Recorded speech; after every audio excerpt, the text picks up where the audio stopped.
Hello student, easy to learn में मैं आपका स्वागत करता हूं। आज हम डिस्कस करने जा रहे हैं +2 accountancy chapter number 4 admission of A partner. Topic का नाम है नए साझेदार का प्रवेश, admission of A new partner. तो भारतीय साझेदारी अधिनियम 1932 की धारा 31 उपधारा 1 के अनुसार कोई भी नया साझेदार साझेदारी में प्रवेश तब तक नहीं कर सकता जब तक कि सभी पुराने साझेदार इसके लिए अपनी सहमति न दें। नया साझेदार साझेदारी फर्म में स्वामी के रूप में प्रवेश करता है। इसके लिए या इसलिए फर्म का साझेदार बनने के पश्चात भविष्य में फर्म द्वारा किए गए समस्त कार्यों के लिए वह उत्तरदायी हो जाता है। उसे फर्म की संपत्तियों असेट्स पर अनुपातिक अधिकार प्राप्त हो जाता है तथा वह फर्म के लाभों में हिस्सेदार हो जाता है। इसलिए फर्म में प्रवेश करते समय नए साझेदार को अपने हिस्से की पूंजी अर्थात कैपिटल तथा ख्याति की राशि अर्थात गुडविल साथ में लानी पड़ती है। इंग्लिश में इसको एक्सप्लेन करते हैं। According to section 31 subsection 1 of the Indian partnership act 1932, no new partner can enter into a firm partnership unless all the partner give their consent to it. A new partner entered into a partnership firm as a proprietor. Therefore, after become a partner of the firm, he become responsible of all the actions done by the firm in the future. He gets proportionate rights over the assets of the firm, and he become as a partner in the profit of the firm. Therefore, while entering into the firm, a new partner has to bring his share of capital and goodwill. नए साझेदार के अधिकार, rights of A new partner. तो जब एक नया साझेदार साझेदारी में प्रवेश करता है तो उसको निम्नलिखित अधिकार प्राप्त होते हैं। नंबर 1, फर्म के भविष्य के लाभों में हिस्सा पाने का अधिकार, right to share in future profit of the firm. Second है फर्म की संपत्तियों में हिस्सा पाने का अधिकार, right to share in the assets of the firm. उपरोक्त अधिकारों को प्राप्त करने के लिए नया साझेदार अपने साथ क्या क्या लेके आता है। नंबर 1, निर्धारित पूंजी की राशि, और नंबर 2, निर्धारित ख्याति की राशि। तो निर्धारित पूंजी की जो राशि है वो किस लिए लाएगा? फर्म की संपत्तियों में अधिकार प्राप्त करने के लिए। To acquired interest in the assets of the firm, यानी कि फर्म की संपत्तियों में अधिकार प्राप्त करने के लिए वो अपने साथ लाएगा निर्धारित पूंजी की राशि यानी कि अमाउंट ऑफ कैपिटल, और फर्म के लाभों में हिस्सा प्राप्त करने के लिए वो अपने साथ लाएगा निर्धारित ख्याति की राशि amount of goodwill for sharing in the profit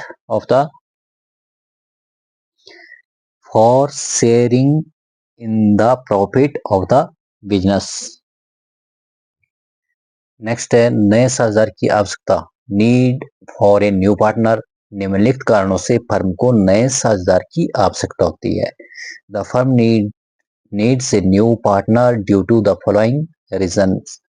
number 1, व्यवसाय के विस्तार के लिए अधिक पूंजी उपलब्ध कराने के लिए, to provide capital expansion of business. Number 2, firm की प्रबंधकीय क्षमता का लाभ उठाने के लिए, to take advantage of the managerial capability of the firm. Third है कुशल कर्मचारी की योग्यता का लाभ उठाने के लिए, to take advantage of the qualifications of skilled workers. चौथा है, फोर्थ है आपका फर्म की ख्याति में वृद्धि के लिए, टू इंक्रीज द रेपुटेशन या goodwill of the firm. Fifth है व्यावसायिक प्रतियोगिता को समाप्त करने के लिए, टू एलिमिनेट बिजनेस कंपटीशन। तो नए साझेदार के प्रवेश पर मुख्य जो समायोजन करने पड़ते हैं वे निम्न दिए गए हैं। Main adjustment at the time of admission of A firm. क्या क्या जो समायोजन करने पड़ते हैं जो मुख्य हैं नीचे दिए गए हैं। नंबर 1, नए लाभ विभाजन अनुपात को ज्ञात करना, to find out the new profit sharing ratio. Number 2, त्याग अनुपात को ज्ञात करना, to find out the sacrifice ratio या सैक्रिफाइसिंग रेशो। थर्ड है ख्याति का मूल्य ज्ञात करना तथा ख्याति की प्रविष्टि करना, to find out the value of goodwill and make goodwill entries. ख्याति का मूल्य ज्ञात करना तथा ख्याति की प्रविष्टि करना, to find out the value of goodwill and make goodwill entry. Fourth है संपत्तियों तथा दायित्वों का पुनर्मूल्यांकन करना, revaluation of assets and liabilities. Fifth है आपका विभिन्न संचयों अविभाजित लाभ हानियों को पुराने साझेदारों के खाते में हस्तांतरित करना, transfer of various reserve and distributed profit and losses to the account of old partner. Sixth है साझेदारों की पूंजी राशियों को नए लाभ विभाजन अनुपात में समायोजित करना, adjustment of the partner capital amounts to the new profit sharing ratio. और शॉर्टकट में इसको किस तरह से याद रखा जा सकता है, सबसे पहले नंबर पर क्या दिया गया है, नए लाभ विभाजन अनुपात को ज्ञात करना। दूसरा है त्याग अनुपात को ज्ञात करना। तीसरा है ख्याति का मूल्य ज्ञात करना तथा ख्याति की प्रविष्टि करना। चौथा है आपका संपत्तियों तथा दायित्वों का मूल्यांकन करना। और पांचवा है विभिन्न संचयों और विभाजित लाभ हानियों को पुराने साझेदारों के खाते में हस्तांतरित करना। और छठा साझेदारों की पूंजी राशियों को नए लाभ विभाजन अनुपात में समायोजित करना। तो इस तरह से हम इसको शॉर्ट में याद रखते हैं, नए, त्याग, ख्याति, संपत्ति, विभिन्न साझेदारों। इंग्लिश में new, sacrifice, goodwill, assets, various and partner.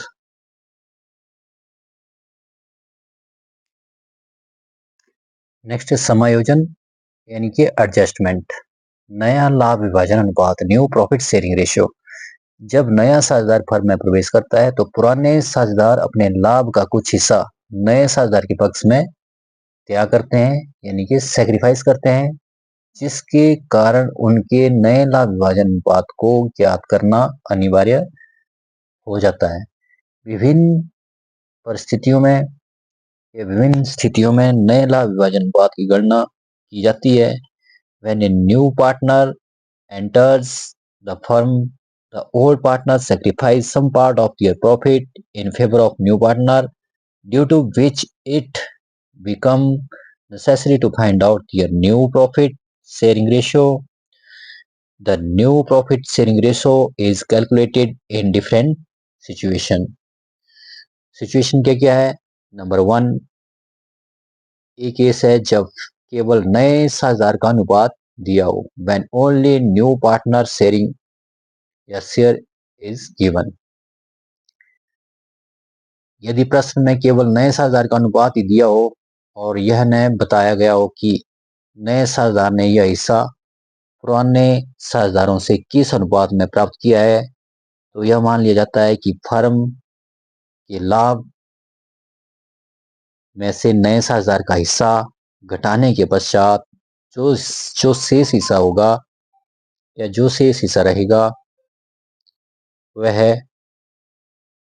उसे पुराने साझेदार पुराने अनुपात में ही बांटते रहेंगे। इसके लिए फर्म के कुल अनुपात को 1 मान लिया जाता है तथा इसमें से नए साझेदार का हिस्सा घटाकर शेष हिस्से को पुराने साझेदारों में उनके पुराने अनुपात में बांट दिया जाता है। इंग्लिश में इसको एक्सप्लेन करते हैं। If in the question only the ratio of a new partner is given and it is not told in what ratio the new partner has received this share from the old partner, then it is assumed that the old partner will continue to share the remaining shares in the old ratio. After deduction, the share of a new partner from the profit of the firm. For this, the total share of the partner is considered is to be 1. And after deducting the share of a new partner from it, the remaining share is distributed among the old partner in their old ratio. तो चलिए student admission of A new partner का एक example हल कर लेते हैं। Case number first, when new partner share is given, जब नए साझेदार का हिस्सा दिया गया होता है। Example, A and B are a partner in a firm sharing profit and losses in the ratio of 3:2. They admitted C in partnership for 1/5 share of profit. Calculate new profit sharing ratio. Solution में क्या आएगा? Let total share profit B is equal to 1. कुल लाभ को कितना मानेंगे? 1। और C का शेयर कितना है? C share is equal to 1/5 जो क्वेश्चन में दिया गया है। ओल्ड रेशियो क्या है? 3:2। ए भी गिवन है, ए का 3, बी का 2, मतलब 3:2। टोटल शेयर कितना हो गया? 5। और ए एंड बी का शेयर कितना बन गया? 3:5, 3/5 इज टू 2/5। 3 हिस्से ए के हैं और 2 हिस्से बी के हैं। टोटल हिस्से कितने हो गए? 5। अब रिमेनिंग शेयर किस तरह से कैलकुलेट किया जाएगा? Remaining share is equal to total profit में से सी का हिस्सा लेस कर देंगे। 1 - 1/5, 5 से 1 को गुणा और ए को लेस किया जाएगा।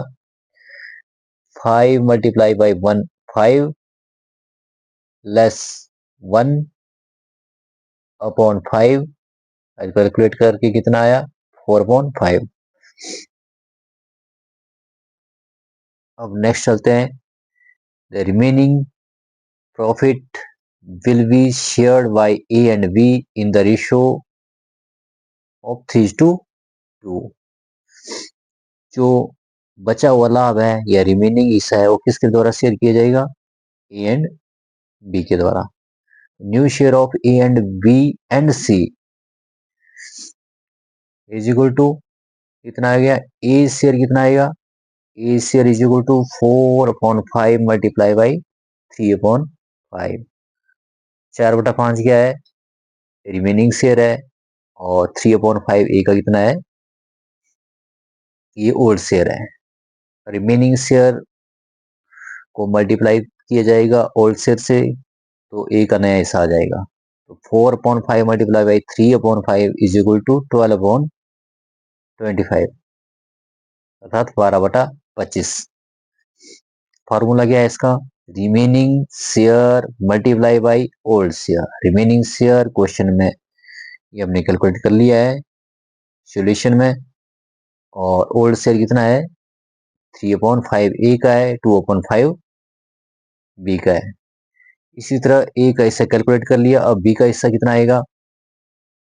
B share is equal to 4/5 multiply by 2/5 is equal to 8/25 calculate करके आ गया। अब सी शेयर ये आपका गिवन है, ये क्वेश्चन में दिया गया है। अब तीनों के शेयर कैलकुलेट करने के लिए, न्यू प्रॉफिट शेयर कैलकुलेट करने के लिए हम इनको नीचे लिख देंगे। Hence new share of A, B and C 12/25 A का न्यू शेयर आ गया, 8/25 बी का न्यू शेयर आएगा और 1/5 ये आपका सी का न्यू शेयर है जो उसके हिस्से में आएगा। अब इसको कैलकुलेट करने के लिए 25, 25 एंड 5 का एलसीएम ले लेंगे और एलसीएम कितना आया 25। 25 से 25 को भाग देंगे और जो भागफल आया उससे 12 को गुणा दे देंगे। 25 से कम 25, 12 गुणा 1 12। 25 से 25 को भाग दिया, डिवाइड किया तो कितना आया 1, और 1 से 8 को गुणा दिया कितना आया 8। इसी तरह 5 से 25 को भाग दिया कितना आया 5, और 1 से 5 को गुणा दी तो 5 आ गया। इस तरह इसको कैलकुलेट करके आया 12/8/5। 12:8:5 अर्थात 12:8:5 ये न्यू शेयर कैलकुलेट करके आए।